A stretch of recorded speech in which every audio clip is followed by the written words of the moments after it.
Salam jemaat yang terkasih dalam Tuhan.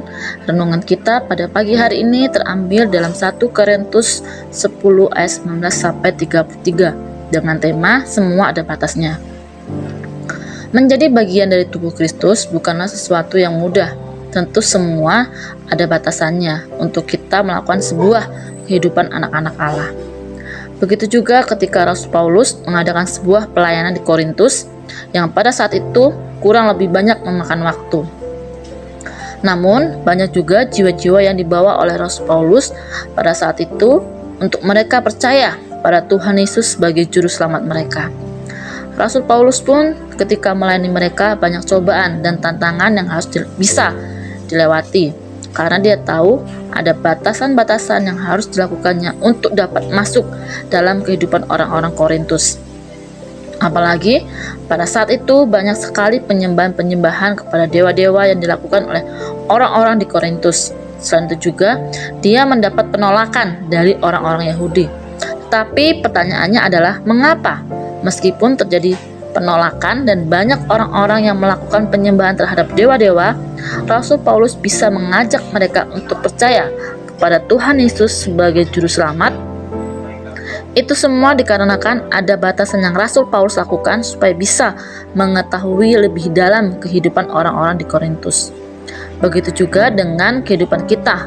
Untuk dapat menjalin hubungan yang lebih khusus kepada Tuhan, tentu ada batasan kehidupan supaya berkenan kepada Tuhan. Yang pertama, jangan melakukan penyembahan kepada berhala, ayat 19-22. Dalam ayat 19, Rasul Paulus mengingatkan kepada jemaat di Korintus untuk tidak melakukan persembahan kepada berhala yang pernah dilakukan oleh bangsa Israel kecuali kepada Allah.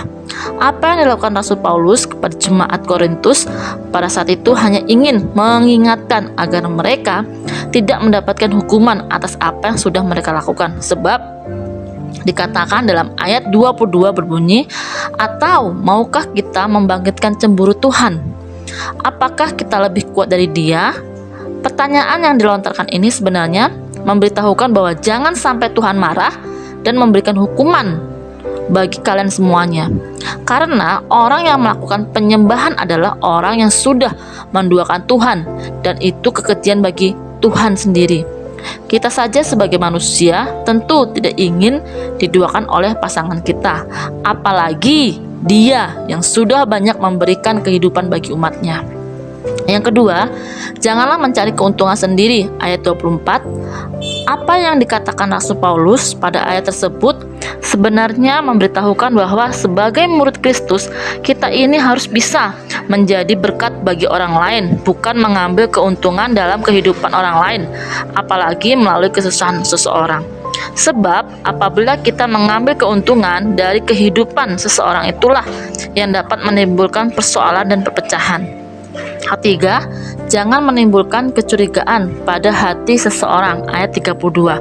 Ketika kita menjalin relasi dengan seseorang, tentunya haruslah memberi pengaruh positif, bukan menimbulkan hal negatif seperti rasa curiga dengan apa yang orang lakukan, agar setiap orang yang kita layani, mereka mengalami sukacita. Itulah yang diharapkan Rasul Paulus karena tujuannya untuk menyelamatkan kehidupan mereka. Apa yang Rasul Paulus lakukan kepada jemaat di Korintus hendaknya dapat kita terapkan di dalam kehidupan kita sehari-hari supaya lebih banyak lagi orang-orang yang percaya kepada Yesus. Selamat pagi dan selamat beraktivitas. Tuhan Yesus memberkati. Shalom.